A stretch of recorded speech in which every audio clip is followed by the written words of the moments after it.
이제 봄인 것 같아요. 그죠? 그래서 너무 좋아요. 정말 너무나 긴 겨울이었습니다. 17세기 영국의 침례교 설교가인 잠 버녀는 철로 역정이라는 책을 썼습니다. 이 책인데요. 아마 여러분들 다 읽어보셨을 것입니다.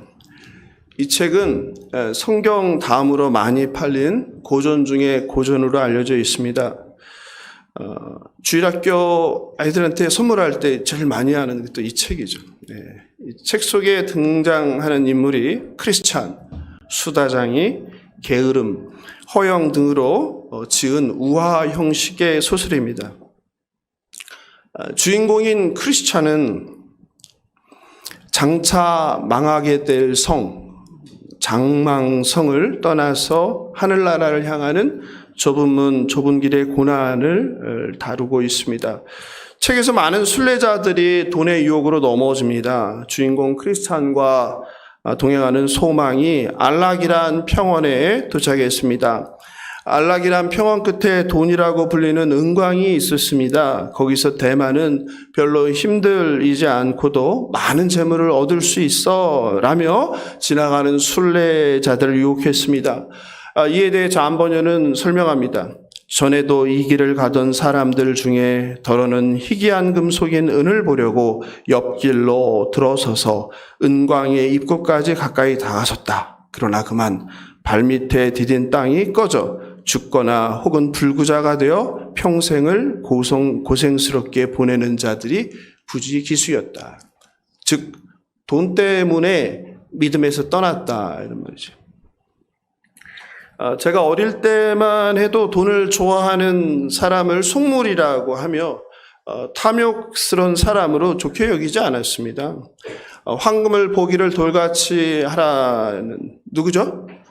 그렇죠. 최영 장군은 존경해야 하는 인물로 우리의 혀에 새겨져 있습니다.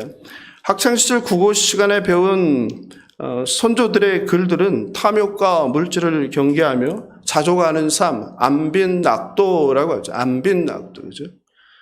그래서 이것이 인간의 참된 행복은 아닌가라는 생각도 했습니다. 그래서 아내를 만나 연애할 때 정말 제 인생 최악으로 가난했지만 가난이 조금 더 부끄럽거나 결혼에 장애가 된다고 그렇게 생각하지 않았습니다. 그리고 아내에게 사랑한다면 지붕 없는 곳에 하늘의 별을 보며 둘만 함께 살아도 행복할 거다라는 무시무시한 고백을 했습니다. 뒤에 들은 얘기로는 그 말을 듣고 미쳤나 했다고 하더라고요. 사극에 나오는 탐관오리들은 하나같이 악인입니다. 탐욕, 돈, 악인은 서로 밀접한 연결고리를 갖는 단어들입니다.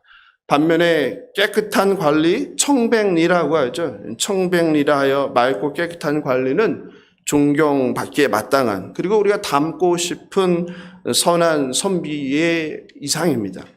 이런 사회적 분위기 속에서 자라며 당연히 돈이 경계해야 하는 위험한 것으로 듣고 배웠습니다. 그리고 주변의 친구들, 그리고 이웃들이 모두 가난했기 때문에 단칸방에서 6 식구가 살아도 상대적 빈곤을 크게 느끼지 않았습니다. 이 말을 하면은 저희 아내가 나이는 몇 살 차이 안 나는데 몇십 년 전 사람 같다고. 그런데 세월이 지나며 황금만능주의 세상이 되었습니다. 돈에 대한 사람들의 가치관과 인식도 많이 바뀌었습니다. 그래도 제가 대학 때는 자본주의 체제에 대한 비판과 문제도 많이 듣고 그리고 토론하는 분위기였습니다. 그런데 우리가 지금 서 있는 이 대한민국이라는 곳은 자본주의 그리고 신자유주의의 문제에 대한 공론화도 없고 아무렇지 않게 당연하게 받아들이는 사람들이 너무 많은 것 같습니다. 성인이 되어서 개인적으로도 가난이 주는 비참함과 비굴함 그리고 불편을 겪으면서 돈을 벌어야겠다, 부자야 되어야 되겠다, 성공해야겠다는 생각을 갖게 되었습니다. 청소년들의 미래 꿈이 건물주, 부자가 되는 것이라고 말하는 것이 낯설지 않은, 조금 더 이상하지 않은 그런 세상이 되어버렸습니다. 지난주에 제주 무료캠프 지원자들을 면접했습니다. 질문 중에 인생에서 가장 중요한 것이 무엇이라고 생각하나요? 라는 질문을 했습니다.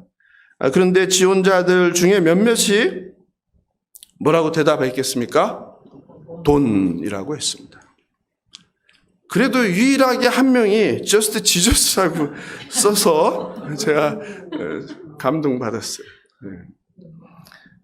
한국 사회가 이렇게 부에 대해 열망하게 된 것이 여러 가지 이유가 있겠지만 오래전 BC 카드사의 부자 되세요라는 광고가 돈에 대한 사람들의 기억나시죠? 김정은이었나요? 그렇죠? 돈에 대한 사람들의 인식과 가치를 대중적으로 바꾸는 데 일조했다고 저는 개인적으로 생각합니다.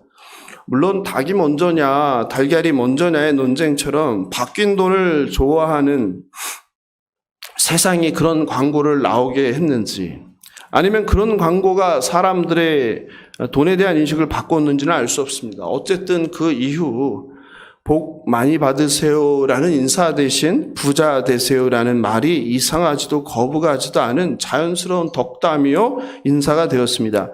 거의 모든 사람들이 부자가 되기를 꿈꾸는 세상입니다. 그리스도인들도 예외가 아닙니다.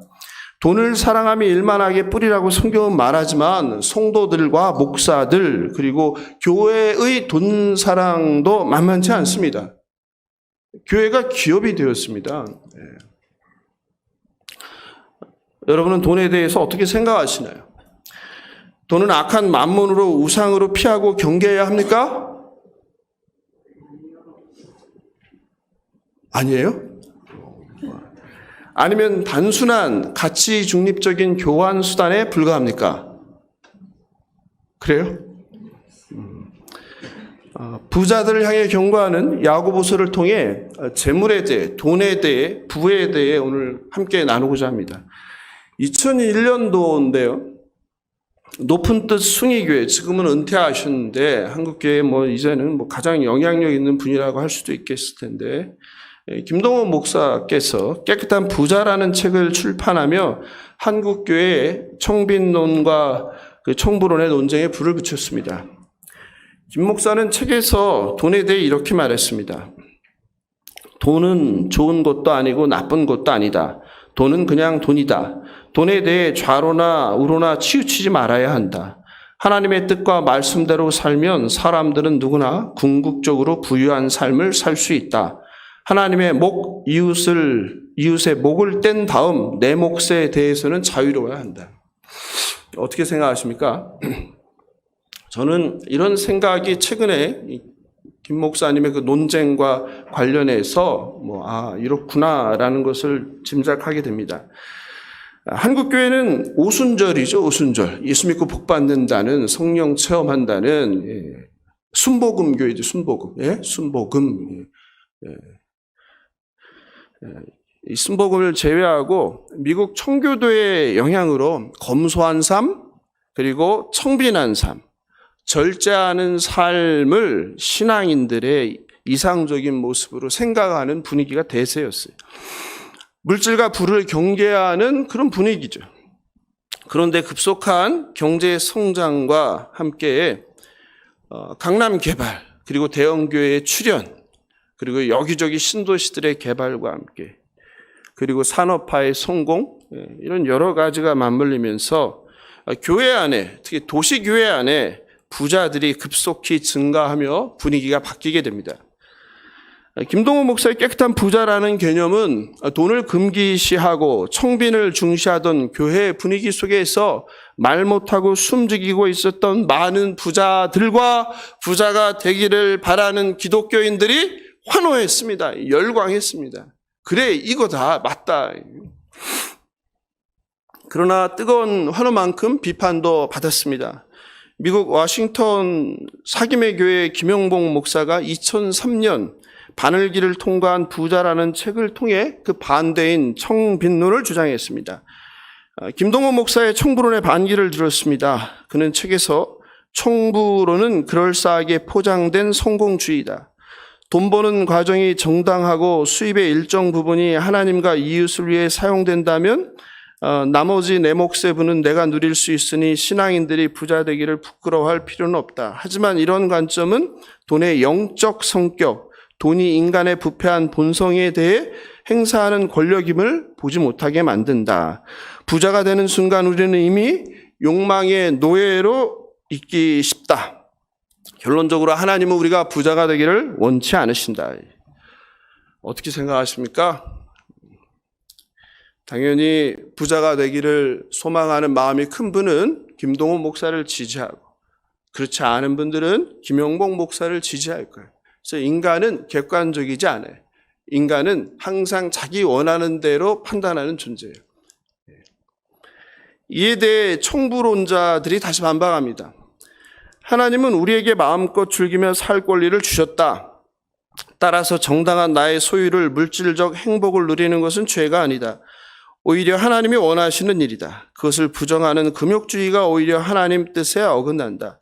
금욕주의는 옳지 않다. 기독교적 사상이 아닌 영육 이혼론이다. 어떠세요? 너무 여러 마음에 쏙 맞는 말 아니에요? 그렇잖아요. 예?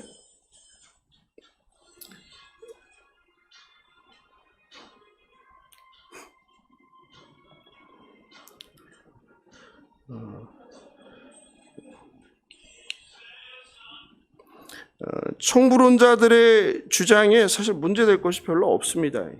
오히려 딱 들으면은 맞아, 그렇지, 우리 하나님이 이런 분이지, 합당한 주장이라는 생각이 들어요. 김용복 목사는 다시 이에 대해 반론을 펼칩니다.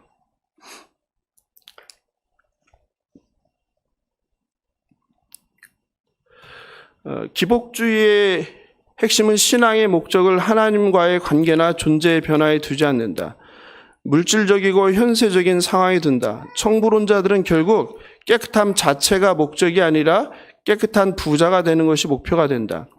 물론 이것은 대놓고 하나님의 복을 부귀영화인 세상 복으로 동일시하며 추구하는 기복주의보다 덜 위험하다. 그러나 여전히 기독교 신앙을 왜곡시킬 위험을 안고 있다. 다시 말해서 뭐라고 말로 포장할지라도 결국 청부론은 죄된 인간들로 하여금 하나님 자체가 아니라 하나님께 순종한 결과로 얻게 되는 그 세상적 풍요, 부를 목표 삼게 된다는 뜻이에요. 그래서 문제라는 거죠. 사랑하는 성도 여러분, 김용복 목사의 청부론에 대한 반론을 듣고 어떤 생각이 드십니까? 한국교회는 그때 이래로 김동호 목사의 청부론과 김용복 목사의 청빈론으로 나뉘어 논쟁을 했습니다. 청부론, 청빈론 다 잘못되었다는 양비론을 주장하는 신학자도 등장했습니다. 2004년 장신대회인데요. 기독교인으로서 깨끗한 부자가 될 수 있는가라는 주제로 심포지엄이 열렸습니다. 그때 총신대 이상원 교수가 이런 말을 합니다. 김동호는 돈은 그 자체가 악한 것이 아니요 악은 돈을 사용하는 인간의 마음이다라는 전제에서 출발한다.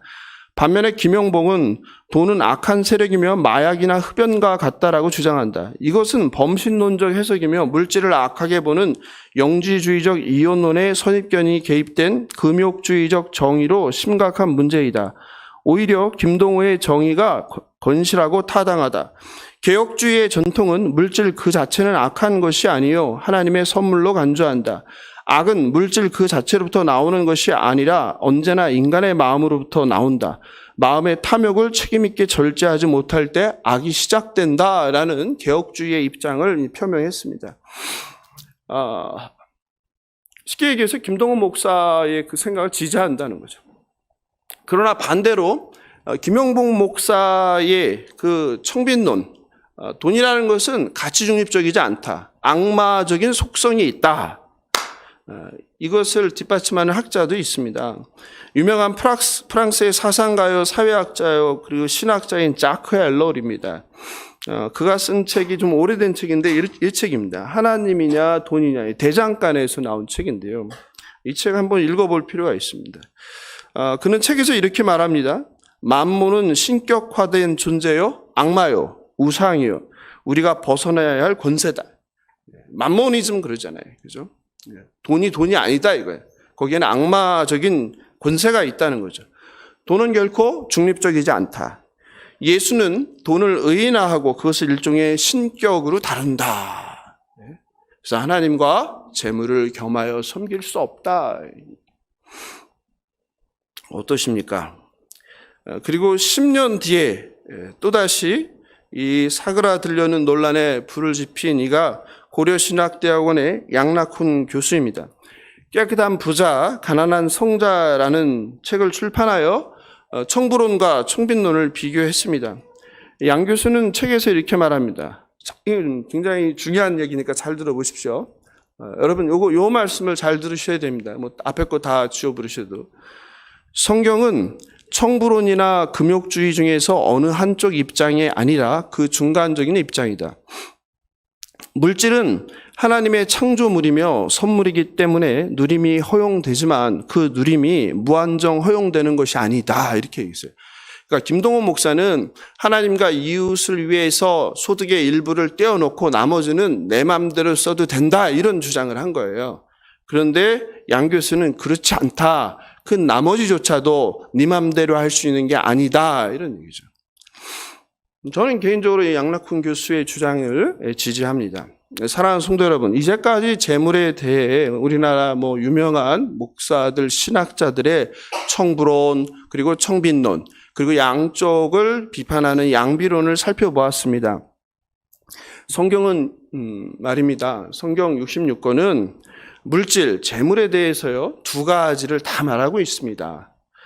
성경이 말하는 크리스찬의 물질관은 결국 부자가 되어야 하느냐, 아니면 가난하게 살아야 하느냐에 대한 문제가 아니라 성도, 하나님의 백성의 마음 속에 우리 마음이 어디에 있느냐 이거죠. 우리 마음에 돈이 있느냐, 아니면 하나님이냐, 이 우선순위의 문제를 이야기하고 있습니다. 이제 부자들을 경고하시는 야고보 총회장의 말씀에 대해 오해 없이 돈, 재물에 대한 여러분의 그 생각이 좀 바르게 좀 정리되면 좋겠습니다. 야고보는 들으라 부한자들아 라고 1절을 초대합니다. 초대기의 공동체 안에 부자들이 있었습니다. 그렇죠? 2장에 보면 나오죠. 이들로 인한 여러 가지 문제가 발생했어요. 이것은 단순한 권면이 아니라 이방 민족에게 심판을 선포하는 선지자적 문체입니다. 들으라 하는 거예요. 선지자적 문체예요. 들어라. 공동체 안에 부자들에게 직격탄을 날리는 거예요. 완곡한 표현이 아닙니다. 대놓고 이야기하는 거죠. 첫째, 말세의 재물을 쌓지 마시기 바랍니다. 3절은 부자들이 말세 재물을 쌓는 것을 지적하며 경고합니다. 같이 한번 읽어볼까요? 시작. 너희 금과 은은 녹이 슬었으니 이 녹이 너희에게 증거가 되며 불같이 너희 살을 먹으리라. 너희가 말세에 재물을 쌓았도다. 공동체 안에, 초대교회 공동체 안에 부자들이 생겼는데요. 이들은 종말이 임박한 것도 알지 모르고 재산을 쌓는데 정신이 팔려 있다는 거예요. 그런데 우리가 여기서 주의할 것은요, 무조건 재물을 쌓는 것을 경고한 것은 아니라는 사실이에요. 1절에서 이말 고생을 인하여 울고 통고할 것이라고 했는데요. 이것은 성경에서 의미하는 종말론적인 의미의 고생을 뜻하는 거예요. 그러므로 이말 고생은 세상적으로 여러분들이 겪는 그런 고통이 아니라 하나님의 심판이 임했을 때의 유죄송과 같은 형벌을 뜻하는 거예요. 주님의 날이 임박했는데 저축하는 것은 무의미하다는 거예요. 재물 쌓는 것은 너희 살을 먹는다는 표현이에요. 여러분 어떠세요? 재물을 쌓는데 정신이 팔려 있는 게 너희 살을 먹는다는 거예요. 그런 분 혹시 안 계세요? 잘 살아보겠다고 돈을 모으느라 몸을 혹사합니다. 밤을 새워서 일을 합니다. 그리고 무리해서 병에 걸립니다. 그리고 이제 좀 살만하니 집 장만해서 그토록 꿈꿨던 집 장만하니 또 모은 돈 좀 써보려고 하니 써보지도 못하고 누려보지도 못하고 떠난다는 말을 주변에서 많이 들어보셨을 것입니다. 주변에서 많이 보셨죠? 살만하니 떠난다 이죠. 혹시 지금도 재물을 쌓느라고 몸과 마음을 혹사하고 무리하고 있다면 불같이 너희 살을 먹으리라는 야고보 사도의 말씀을 명심하시기 바랍니다. 아멘 하시는 분이 없는 걸 보니까 그렇게 뭐 몸과 마음을 혹사하면서 열심히 살지는 않으시나 봐요. 저는 과거에 이제 뭐 잘 살아보겠다고 투잡도 아니고 쓰리잡을 뛰었던 사람이라 이 말이 너무 이렇게 와닿더라고요. 부자들은 가진 재물로 세상 풍요를 누리는 데 빠져서 예수를 소망하지 않습니다. 또 재물을 모으느라 분주해서 하나님을 묵상하며 교제할 시간도 적습니다. 그렇죠. 일하기 바쁜데 하나님을 묵상할 시간이 어디 있어요? 이른 새벽부터 밤늦도록 일하기 바쁜데 성경책 들여다볼 시간이 어디 있어요? 누우면 자기 바쁜데, 그렇죠? 게다가 부자들은 영원한 나라인 하나님을 의지하지 않고 무엇을 의지합니까? 재물이죠. 은과 금을 쌓느라고 바쁜 거예요. 왜 그렇게 하나님을 소망하지 않고 은과 금을 쌓는 데 바쁩니까? 그것은 이 땅이 영원할 거라고 생각하는 거죠. 그러니까 말로는 이 땅은 사라지는 것이고 우리에게는 썩지 않고 변하지 않고 사라지지 않는 하늘의 유업만이 있다고 고백하지만 그렇게 믿지 않는 거죠. 그리고 어떻게든지 재물을 쌓고 또 그 재물을 누구에게 주려고 합니까? 하나님께 주거나 사회에 환원하려고 하지 않죠. 자식에게 주려고 하죠. 그러니 그 고단한 인생이 끝나지를 않죠. 계속 될 뿐이죠. 종말이 임박하겠다는 것을 정확히 알고 있는데, 그러니까 내일 지구가 멸망하는데 오늘도 땀을 흘려서 일하면서 금과 은을 쌓을 어리석은 사람은 없을 것입니다. 결국 부자들은 종말을 믿지 않습니다. 그들의 관심은 다시 오실 예수가 아닌 영원할 것 같은 이 땅에서 풍요로운 삶을 사는 거예요. 그런 것을 무슨 종교라고 하죠? 예? 이스라엘이 그렇게 좋아했던 누구요? 야훼 하나님. 그게 아니라 어떤 교회요? 그게 바알교예요. 바알교. 바알이 뭐예요? 바로 풍요의 신 아니에요? 네, 바알교. 그게 우상입니다. 바알교, 풍요, 다산. 한번 생각해 보세요. 내가 교회를 다니고 예수를 믿는다고 하는데 혹시 그런 마음이 있다. 그러면 기독교가 아니라 바알교를 숭배하고 있는 거예요. 네. 하나님을 바알 신으로 아는 거예요. 점점 분위기가 심각해지는데요. 그래도 할 수 없어요. 하나님이 저를 세우심은 말씀이 사라진 시대에 부자들에게 경고하지 못하는 시대에 욕망대로 살아도 아무 말 못하는 오늘날 교회 가운데 이 말씀 전하라고 저를 세운 줄 믿습니다. 말씀이 이렇게 달콤하면요 나에게 유익하지 못해요.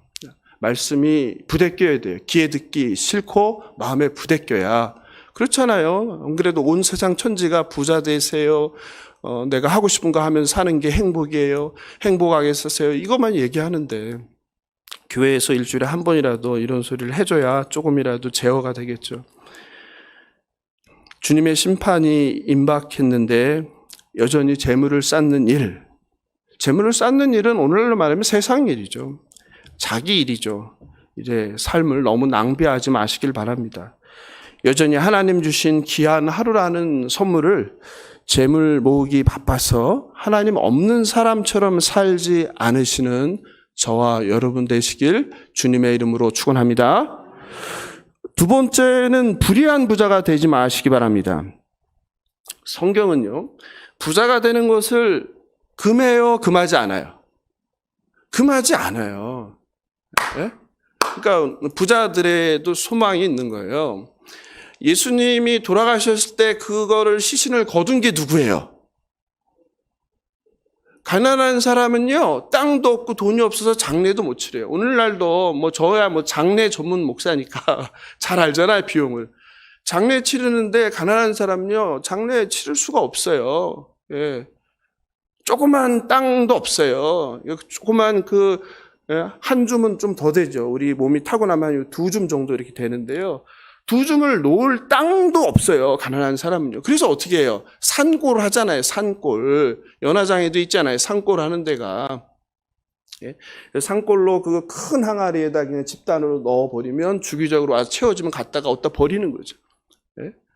잔디장 할 그 형편도 안 되죠. 제가 잘 알죠. 예?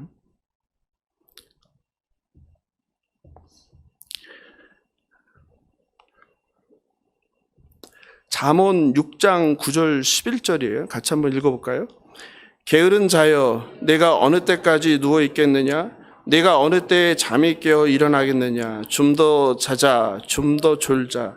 손을 모으고 좀 더 누워 있자 하면 네 빈궁이 강도같이 오며 네 곰핍이 군사같이 이르리라. 그러니까 잠언 기자는 가난의 원인을 뭐라고 보는 거예요? 게으름이라는 거예요. 게으름. 바꿔 말하면 그 성실하고 부지런하면 뭐가 된다는 거예요? 다는 아니지만 부자가 될 가능성이 높다는 거예요. 성경은 부자가 되는 걸 금하지 않습니다. 예? 또 게으름이라는 것이 하나님이 원하시는 삶이 아니라는 것을 우리가 알 수 있는 거예요. 그러므로 성도는 부지런해야 되는 거예요. 예. 야고보는 불의한 방법으로 부를 모으지 말라고 경고하는 거예요. 4절에서 보라 보라 같이 읽어볼까요? 시작. 보라 너희 밭에서 추수한 품꾼에게 주지 아니한 싹시 소리 지르며 그 추수한 자의 우는 소리가 만군의 주에게 들렸느니라. 일하고 싹을 못 받은 품꾼의 고통의 울부짖음이 하늘에 울려 퍼집니다. 야고보가 말하는 부자들의 부는 성실하게 자신이 일해서 땀을 흘린 결과가 아니라는 거예요. 품꾼에게 정당한 싹을 주지 않은 착취를 통한 불이한 재물이라는 거예요. 여러분, 자본주의가 그것을 허용한 제도 아니에요? 야고보는 불의하게 재물을 모은 부자들을 경고하는 거예요. 레위기 19장 13절입니다. 너는 내 이웃을 억압하지 말며 착취하지 말며 품꾼의 싹을 아침까지 밤새도록 내게 두지 말라. 뭐라고 했어요? 품꾼의 싹을 아침까지 밤새도록 두지 말라는 거예요. 품꾼의 싹은 언제 주라는 거예요?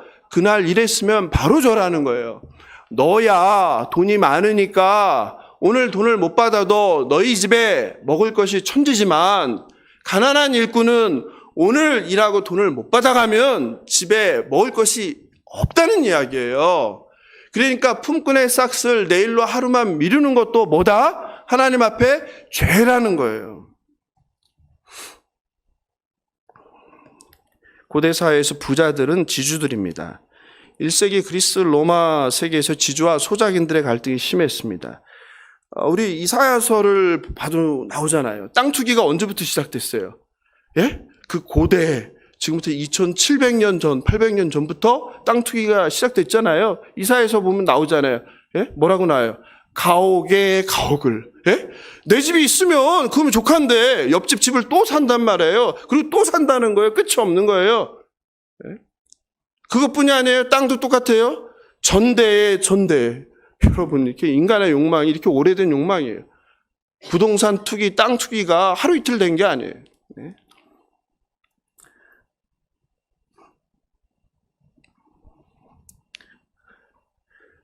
지주의 땅은 점점 증가하고 그리고 농부들은 자신의 땅도 지주에게 빼앗겨 소작인으로 생계를 유지해야 했던 거예요. 신명기 24장 15절은 지주에게 가난한 품꾼들을 어떻게 대해야 되는지 말합니다. 같이 읽어볼까요? 시작. 그 품삯을 당일에 주고 해진 후까지 미루지 말라. 이는 그가 가난함으로 그 품삯을 간절히 바람이라. 그가 너를 여호와께 호소하지 않게 하라. 그렇지 않으면 그것이 네가 죄가 될 것이다. 네가 품삯을 그날 일한 품삯을 주지 않고 그 가난한 일꾼이 하나님께 하나님 어떻게 하면 좋아요? 먹을 것이 없어요. 오늘 일했는데 돈을 받지 못했어요. 집에 있는 가족들을 어떻게 하면 좋겠어요? 하나님 살려주세요. 이렇게 부르짖으면 울고 부르짖으면 그 죄가 누구의 죄다라는 거예요? 사장의 죄라는 거예요. 오늘날로 사장의 죄라는 거예요.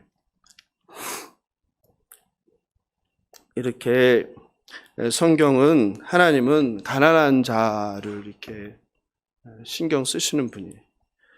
노동자들의 삶, 일꾼들의 삶을 세밀하게 돌보시는 그 하나님의 자비가 성경책 구석구석에 담겨 있습니다. 그런데 사람들이 부당한 재물을 축적하는 것은 단지 일꾼의 품삯을 착취하는 것만은 아니에요. 신명기 25장 13절 16절을 같이 한번 보겠습니다. 너는 내 주머니에 두 종류의 저울추 큰 것과 작은 것을 넣지 말 것이며 14절부터 한번 읽어보시겠어요? 시작.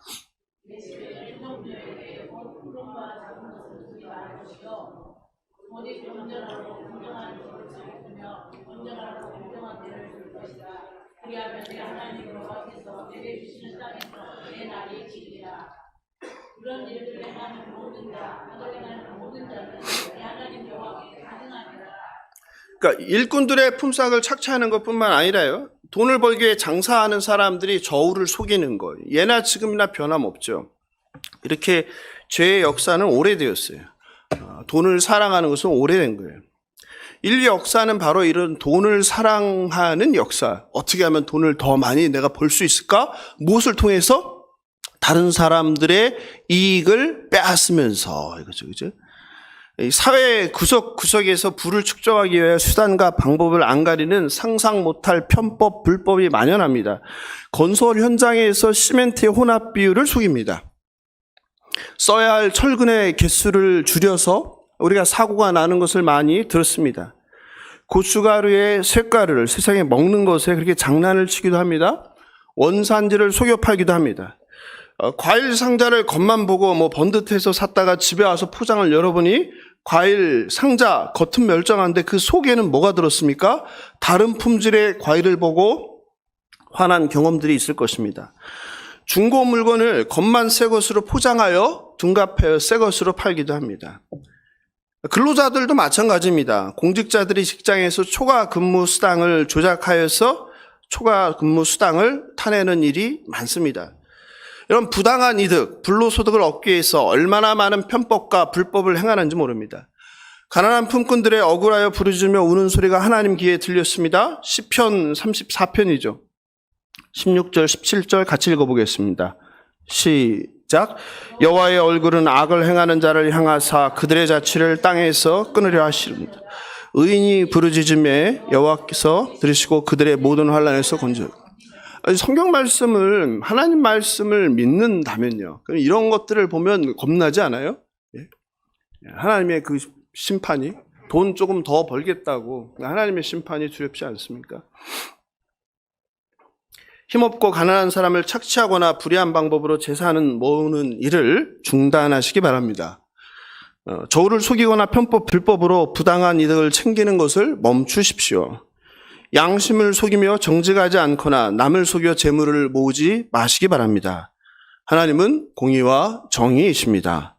가난하고 억압받는 자들의 신음과 한탄에 귀 기울이시고 악인들을 심판하시는 하나님입니다. 열심히 땀 흘려 일하고 일한 대가를 받고 남에게 손해가지 않는 정직한 방법으로 재물을 모으시는 저와 여러분 되시길 주님의 이름으로 축원합니다. 세 번째입니다. 성도는 재물을 잘 사용해야 합니다. 5절입니다. 5절 같이 읽어볼까요? 시작. 너희가 땅에서 사치하고 방종하여 살육의 날에 너희 마음을 살찌게 하였도다. 야고보는 부자들의 잘못된 재물 사용에 대해서 말합니다. 초대교회 공동체 안에 부자들이 재물을 사치하며 방종한 삶에 낭비하고 있습니다. 이 방종하여는 스파탈라오라고 하는데 하나님께서 정하신 한계를 어기고 쾌락을 넘어 악을 범하는 상태입니다. 결국 사치하고 방종하고는 자기 부인 없는 쾌락과 안락과 풍요를 쫓는 삶을 뜻합니다. 여기서 마음이 살찐다고 했는데요, 영적으로 어두워져 있어서 하나님의 뜻을 모른다는 것이죠. 본문에서 마음이 살이 쪘다는 것과 살육의 날 비유는 같은 맥락이에요. 살육의 날, 어떤 날입니까? 심판의 날이에요. 여러분, 저는 잘 안 길러봐서 모르는데 우리 윤상현 안수집사님이 돼지 길렀다고 하지 않으셨어요? 네. 동물을 잡을 때 어떤 동물을 잡습니까? 뼈 마른 동물을 잡습니까? 아니면 살찐 짐승을 잡습니까? 제가 모르겠지만 상식적으로 살찐 짐승을 잡을 것 같아요. 심판의 날에 누구를 잡는다는 거예요? 마음이 가난한 자가 아니라 누구? 마음이 살찐 자를 잡는다는 거예요. 여러분, 심판날에 심령이 가난한 자가 아니라 마음이 살찐 자를 심판하시는 하나님의 음성을 들으시기 바랍니다. 살육의 날, 심판의 도살장, 종말의 심판의 날을 생생하게 표현한 건데요. 이미 구약에서 아모스 선지자가 말씀하셨죠. 4장 1절입니다. 사악한 부자들을 향하여 뭐라고 했습니까? 기억나세요? 아모스 선지자가 바산에 뭐라고 했어요? 암소들아 이렇게 불렀죠. 네? 그때 당시 부자들한테 바산에 암소들아, 너희는 힘없는 자를 학대하며 가난한 자를 압제하며. 그들이 쌓은 부가 어떠한 부? 정당한 부가 아니라는 거죠. 누구예요? 가난하고 힘없는 자를 착취하고 학대해서 쌓은 부라는 거예요. 얼마 전 대한민국이 전 세계에서 1위를 한 새로운 분야가 등장했습니다. 그렇죠? 들으셨죠? 어떤 분야예요? 우리나라가 뭐 1등한 게 많지만 이 분야도 기어코 1등을 하고 말았습니다. 어떤 분야입니까? 예? 무기? 무기는 미국도 있고 러시아도 있고 중국도 안 되죠. 무기는 제가 알기로 7, 8 그 정도 되지 않나요? 6위? 예, 6위라 국방력이죠. 예. 다른 분야 1위. 예? 예? 아기? 출산 체조로. 예. 그것도 아마 1등 될 것 같은데 새로운 분야예요. 어떤 분야냐면 2022년에 전 세계 모든 나라 가운데 1인당 명품 소비 1위 국가에 등극했습니다. 할렐루야죠, 할렐루야. 예? 참. 지난 1월 12일 미국 CNBC 방송은 미국 투자은행인 모건 스탠리 자료를 인용해서 한국인이 지난해 세계에서 1인당 명품 소비를 가장 많이 한 것으로 보도했습니다. 모건 스탠리는 한국 내 명품 수요는 높아진 구매력과 사회적 지위를 외적으로 과시하려는 욕망에 따른 것이라고 설명했습니다. 날마다 명품 백화점, 명품 샵들의 오픈런 행사가 여기저기서 계속됩니다.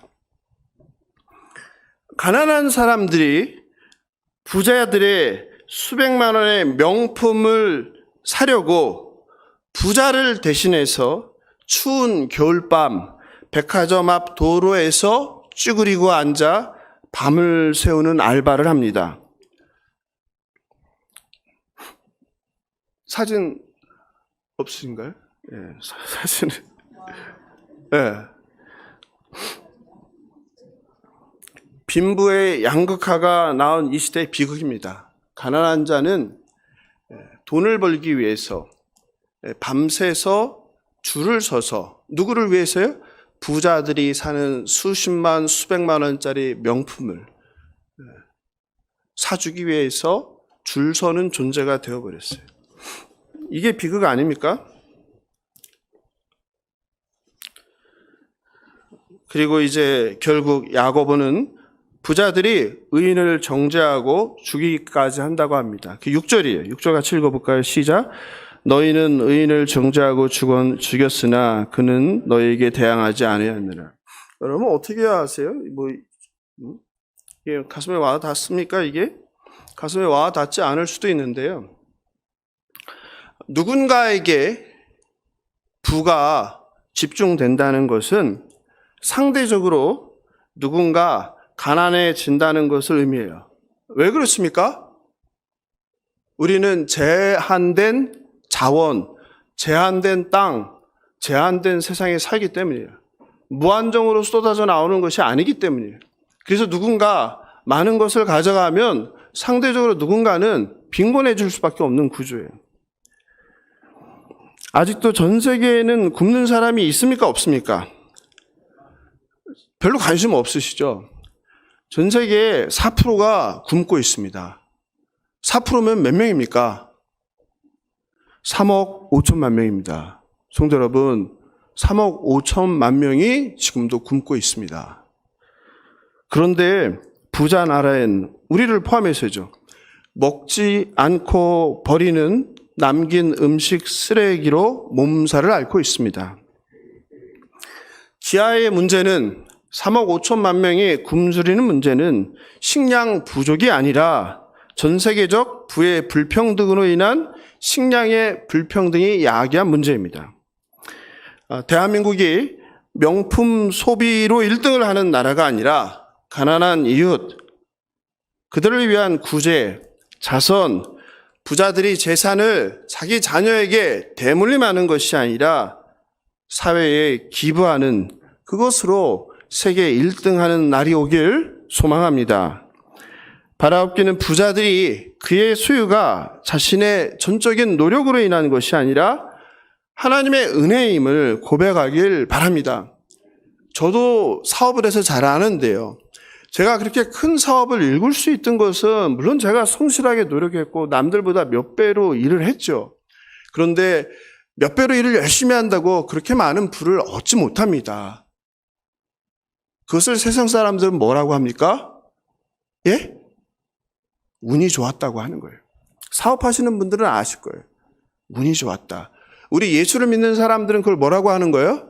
하나님의 은혜라는 거예요. 그것을 기억해야 되는 거예요.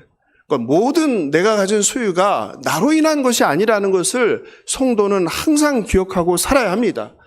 그러므로 그 재물의 사용도 나를 위해, 나의 욕망을 위해서, 나의 목적을 위해서 사용해서는 안 되는 거예요. 하나님께서 맡기신 재물을 자기 마음대로 낭비하지 않고 청지기임을 깨닫고 하나님께서 기뻐하시는 일에 잘 분별하여 사용할 수 있길 바랍니다. 하나님께서 하나님의 뜻과 무관하게 낭비한다면 허락한 재물을 거둘 것입니다. 반면에 하나님의 뜻에 합하게 재물을 사용하는 부자에게는 새로운 재물도 더 큰 재물도 허락해 주실 줄을 믿습니다. 사랑하는 주 안의 형제 자매 여러분, 부 자체는 죄가 아닙니다. 성경은 부에 대해서 긍정적인 말도 부정적인 말도 합니다. 그리고 성도는 세상에서 부자가 될 수도 가난해질 수도 있습니다. 성경은요, 그렇게 간단한 책이 아닙니다. 다양한 시대, 다양한 상황, 다양한 청중들에게 그때마다 필요한 이야기들을 하나님께서 주신 말씀입니다. 그래서 때로는 성경을 읽다 보면 여기서는 부자가 될 거라고 했는데 여기서는 가난하라고 하고 이렇게 상반되는 내용들이 충돌하는 것처럼 느껴질 때가 있는 것입니다. 성경은 그래서 부를 하나님의 축복이라고 말하기도 하지만 부가 우상 숭배가 될 수 있다고 경고하는 것입니다. 그러므로 맥락을 고려하지 않고 어떤 상황 그리고 어떤 청중들에게 이런 말을 했는지를 고려하지 않고 그냥 한 문장만 성경 말씀을 떼어놓고 붙잡고 믿고 그리고 의존하는 것은 굉장히 어리석은 일입니다. 성경은 부가 하나님의 축복이라고 말하면서 동시에 부가 우상 숭배라고 말합니다. 성경은 성실하게 최선을 다한 노동의 결과가 부임을 말하면서 동시에 힘 있는 자의 불의함, 사회적인 불평등, 제도적인 문제, 사회 구조적인 문제 때문에 가난해질 수 있다는 것을 경고합니다. 성경은 부자의 재물로 가난한 이웃을 섬기는 자선을 할 수 있다는 것을 말하면서 동시에 부자가 예수님의 제자가 될 수 없으며 하나님과 재물을 동시에 섬길 수 없다고 경고합니다. 실제로 세상에서 성실하게 최선을 다했지만 사고나 질병, 사기로 실패하고 모든 재산을 잃기도 합니다. 제가 그랬어요. 제가 168억을 날리고 나서 늘 그랬어요. 168억을 잃고 나서 하나님께 한 말이 뭐냐면 하나님, 제가 뭔 잘못을 했습니까? 열심히 산 것밖에 없잖아요. 남들보다 성실하게 일했고 남들보다 2배 이상 일했고 그리고 교회 열심히 다녔고 남들보다 훨씬 많은 11조 했고 새벽기도 나왔고 훈련 받았고 아니 이렇게 그전에는 안 그랬는데 이렇게 변화된 삶을 사는데 왜 168억을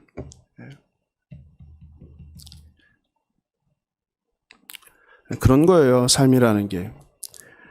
마찬가지로 성실하지도 최선을 다하지도 않았지만 부모에게 물려받은 것으로 혹은 운이 좋아서 부자로 사는 경우도 있습니다. 즉 세상에는 나의 능력이나 나의 인격이나 나의 노력과 상관없는 부와 가난이 얼마든지 존재합니다. 제발 부탁하는데 예수 믿으면 복을 받아서 성공하고 부자가 되고 건강하고 자손들이 잘 되고 이러한 기복신앙, 번영신학에서 벗어나십시오. 한국교회를 망친 게 바로 그거예요. 그 복타령. 제가 계속 얘기하지만 하나님 말씀하신 바라크, 복은 하나님과 함께하는 삶이에요. 그게 복이심을 믿으시기 바랍니다. 돈이 가치 중립적이 되려면 우리 안의 욕망과 탐심이 먼저 해결되어야 합니다. 우리 안의 욕망과 탐심이 자기 부인이 해결되지 않고 돈은 재앙이 될 뿐입니다. 여러분 뉴스에서 얼마나 많이 봅니까? 부모의 유산 때문에 형제 자매들이 다투다 살인하는, 돈이 이런 겁니다. 만몬에서 벗어나고 돈의 노예로 살지 않길 바랍니다.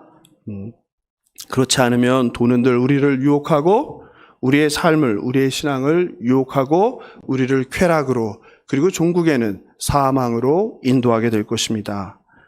가치 중립적인 돈이 만몬이 되어 우리의 삶과 생각을 지배하고 우리를 노예로 지배하지 않도록 하십시오.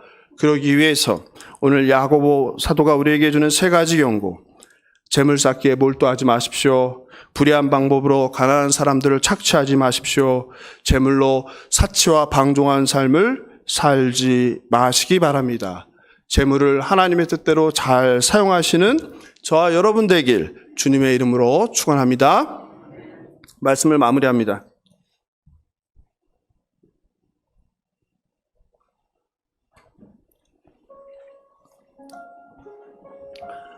이 시대 거의 모든 사람들이 부자를 꿈꾸는 세상입니다. 인생의 목표를 부자라고 적는 것이 부끄럽지 않고 당당한 세상이 되었습니다. 청부론으로 시작된 깨끗한 부자가 되는 것은 이 시대 세상 사람들처럼 많은 그리스도인들의 삶의 목표가 되었습니다. 그렇게 한국교회에서 본받을 만한 깨끗한 부자로 대표적으로 자랑했던 분, 성공신화, 바로 이랜드의 박성수 회장이셨습니다.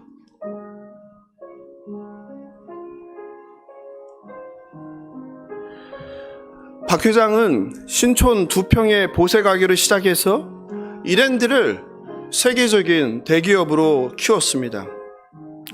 박성수 회장은 돌아가신 오카는 목사님께서 1970년 성도교회 시절부터 제자 훈련을 받은 첫 제자였습니다. 박 회장은 남달랐습니다. 신실한 신앙인으로 기업 경영도 다른 대기업들과 다르게 정직하게 운영했습니다. 투명하게 하였습니다. 세금도 탈루하지 않았습니다. 그래서 기독교 사업가라면 이래야 되는구나 하는 것을 어떻게 세상 사람들과 다른지를 한국교회에 보여주었습니다. 그런데 말입니다. 아이러니하게도 2006년 비정규직법이 통과되자마자 홈에버, 뉴코아 등에서 350여 명의 비정규직을 가장 먼저 해지하였습니다. 이에 뉴코아 이랜드 노동자들이 장기 파업을 했고 이에 대한 노조 간부를 집단 해고하며 사회적 파장을 일으켰습니다. 기업의 사회적 책임과는 거리가 먼 결정이었습니다. 아니, 존경받는 신앙인으로서 사회적인 약자를 배려하지 않고 냉혹한 기업의 이해관계에 따라서 이해하기 힘든 해고 결정을 내렸습니다. 하루아침에 직장을 잃은 노동자들은 장기간 파업에 돌입했습니다. 제가 섬겼던 사랑의 교회 정문에서도 농성을 했습니다. 한번 보여주실까요? 네, 이렇게 사랑의 교회 강남 예배당인데요. 여러분, 그때 주일 예배 나오면 저런 농성을 하는 것을 보면서 교인들이 어떻게 했을까요? 예? 어떻게 했을까요? 선한 사마리아인이 돼서 다가가서 상처가 뭔지, 왜 그런지, 어디가 아픈지, 무엇을 도와야 하는지를 물었을까요? 그렇지 않습니다. 대부분이 무관심하게 지나쳤습니다. 심지어는 손가락질하는 사람도 있었어요. 왜 남의 교회 앞에서 주일날 이러냐. 저도 예외는 아니었습니다. 부끄럽지만. 하나님은 가난한 자, 고아, 과부, 나그네, 일꾼을 불쌍히 여기고 돌보라고 가르치셨습니다. 그러나 우리가 살아가고 있는 현실의 한국 교회는, 그리고 성도는 이런 약자들에게 관심이 없습니다. 이 시대에 만약 오늘 억울한 누군가가 기댈 곳은 교회밖에 없어서 교회 앞에 나와 피켓을 들고 농성을 한다면 여러분의 반응은 어떠시겠습니까? 제가 섬겼던 교회와 똑같이 무시하고 지나가거나 아니면 손가락질하면서 왜 남의 교회 앞에서 이러냐, 왜 주일날 이러냐 하지 않겠습니까? 아니면 여러분 중에 누가 다가가서 왜 그러십니까? 무엇 때문입니까? 무엇을 도와줘야 할까요? 묻는 분 누가 계시겠습니까? 그렇다면 이 시대에 자본주의로, 신자유주의로 오직 적자 생존, 강자가 독식하는 일그러진 세상 사회 속에서 정의가 땅에 떨어진, 곤두박질을 친 하나님의 정의와 공의는 없어서 여기저기서 억울한 자들의 탄식이 하늘에 올려 퍼지는 이 시대에 이러한 대량 해고 노동자는 과연 누구일까요? 한번 이 시간 떠올리시면 좋겠습니다. 그리고 주님의 마음으로 그들을 바라보시길 바랍니다. 결국 2007년 이것에 책임을 지고 사랑의 교회 장로를 박 회장님은 사임했습니다. 그 후 이 사건이 카트라는 영화로 제작되어 다시 사회적 관심을 모았습니다. 여러분 보신 분 계실 텐데요. 그 영화의 예고편 잠깐 볼까요? 예, 불 꺼주십시오. 한선희 여사님 3개월 후에 드디어 정직원이 되십니다. 열심히 일하면 정직원 되는 거예요. 엄마 바꿔줄게. 화면 바꿔주세요. 곧 정직원 돼서 월급 오르거든. 너 알바하는 거 부럽다. 그걸 왜 물어? 벌점 50점 넘으면 방송을 쓰는 거 아시죠? 누구세요? 나라를 부르자하지. 이달이요. 어차피 마트 일인데요. 큰일 났어요. 빨리 나와봐요. 빨리. 여기 있는 사람들이 전부 일을 못한단 말이에요. 저 빨리 해야 돼요. 이거 부당일 거예요. 회사 일방적인 계약 위반이라고요. 근데 이 아줌마들이 계약직이 안 맞추는 없습니다. 이건 아니다. 다른 방법을 써야 할 것 같아요. 파업이요. 파업이요? 그럼 협상에서 나가야 되지 않을까? 좀 있으면 진짜 떨어지겠지. 아줌마들이 해봤자지 뭐.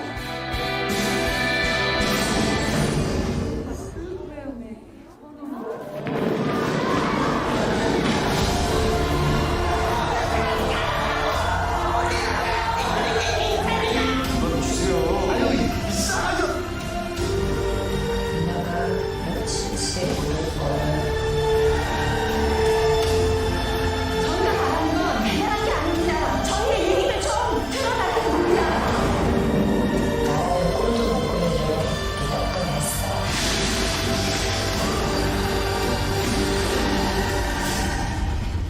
네. 이랜드 박성수 회장은 그리스도인으로 누구나 인정하는 깨끗한 부자라 불리며 재벌 회장이란 성공을 이루었습니다. 불 아직 다 안 들어왔는데 그냥 다 켜주시면 됩니다. 회사 설립 때부터 사목을 두었고 신우회를 만들고 예배를 드렸습니다. 기독교인을 직원으로 많이 채용했습니다. 부자가 되길 바라는, 성공을 바라는, 깨끗한 부자가 되길 소망하는 그리스도인들에게는 정말 상징적이고 본이 되는 분이었습니다. 기업을 경영하는 모든 기독교 크리스찬 실업인들에게도 롤모델이었습니다. 사실 우리와 같은 그리스도인은 회장을 정말 흉내내기조차 어려울 정도의 분이었습니다. 그러나 정작 성경의 가르침대로 본인 회사의 식구인 가난한 노동자들에게 하나님의 정의와 공의를 행하지 못하였습니다. 그리스도의 사랑을 실천하지 못했습니다. 그리고 기업으로서 사회적 책임과 노력을 다하지 않았습니다. 그 결과는 대량 해고, 대량 실직, 가정의 붕괴였습니다. 가난한 노동자들의 피눈물을 쏟게 만들었습니다. 사랑하는 성도 여러분,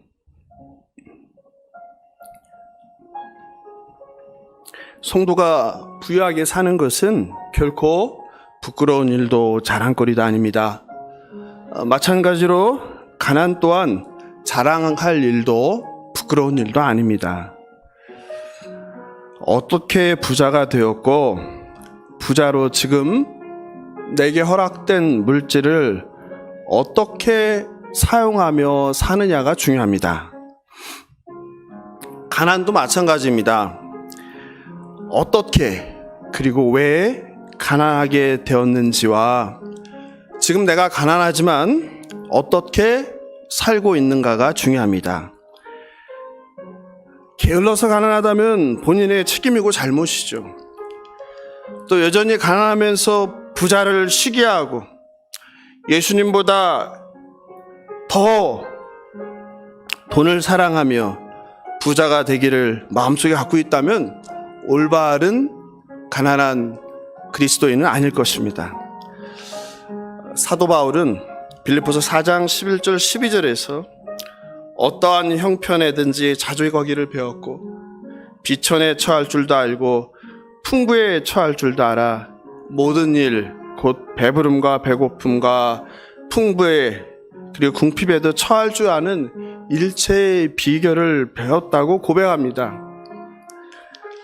부자로서 어떻게 살아야 될지, 가난한 자로서 어떻게 살아야 될지 그 모든 것을 깨닫게 되었다는 고백입니다. 바라옵기는 광야 같은 인생길에서 내 뜻대로 안 되는 인생길에서 어떤 형편에 처하든지 사도 바울처럼 자족하길 바랍니다. 부자이든 가난한 자이든 그리스도인으로서 하나님 앞에 부끄럽지 않은 코람 대오의 삶을 살아가시는 저와 여러분 되길 바랍니다. 정직하고 바르게 재물을 모으시기 바랍니다.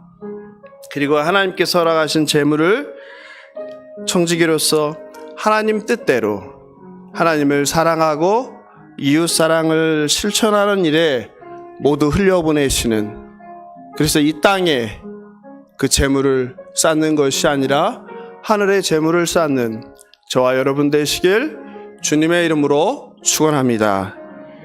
오늘 말씀 생각하면서 찬송가 94장 주 예수보다 더 귀한 것은 없네 부르겠습니다.